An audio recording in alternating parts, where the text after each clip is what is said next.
Bonjour. Aujourd'hui, on explore un sujet vraiment important, l'autocompassion. On va décortiquer ensemble ce que ça veut dire et surtout comment on peut faire pour changer cette petite voix qu'on a dans la tête pour qu'elle devienne un peu plus douce avec nous-mêmes.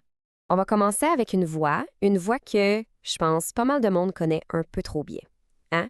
Cette critique intérieure qui, dans les moments plus difficiles, nous chuchote à l'oreille. Évidemment, ça s'arrête rarement là. Ça continue, ça insiste pour finalement nous donner le coup de grâce. Ouf! Ces mots-là, ça pèse lourd. Ça peut même devenir vraiment envahissant. Et ce qui est fou, c'est que cette conversation-là, si dure, si critique, c'est souvent des mots qu'on se dit à soi-même. C'est une expérience beaucoup plus commune qu'on pourrait le penser. Mais la question, c'est est-ce qu'on est pris avec ce dialogue-là pour toujours? La bonne nouvelle, c'est que non. C'est tout à fait possible d'amorcer une conversation différente, une conversation plus bienveillante. Alors, et si on essayait autre chose? La question de fond, c'est vraiment ça. Qu'est-ce qui arriverait si on changeait le temps de cette voix intérieure? Si on la transformait en allié plutôt qu'en juge? Et c'est exactement là qu'on embarque sur le chemin de l'autocompassion.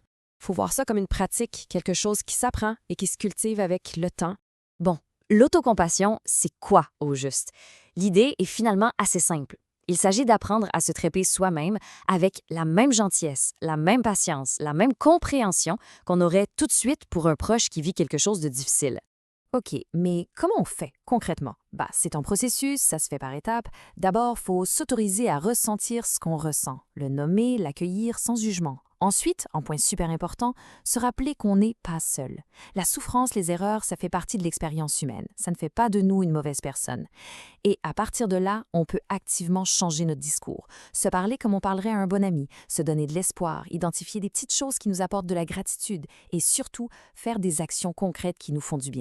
Parfait. On a vu la théorie, maintenant on passe à la pratique. Voici un petit exercice tout simple mais vraiment révélateur. Prenez juste un instant, pensez à une personne qui vous est chère, un ami, une amie qui passe un mauvais quart d'heure. Essayez de visualiser la situation, de vous connecter à ce que cette personne pourrait ressentir.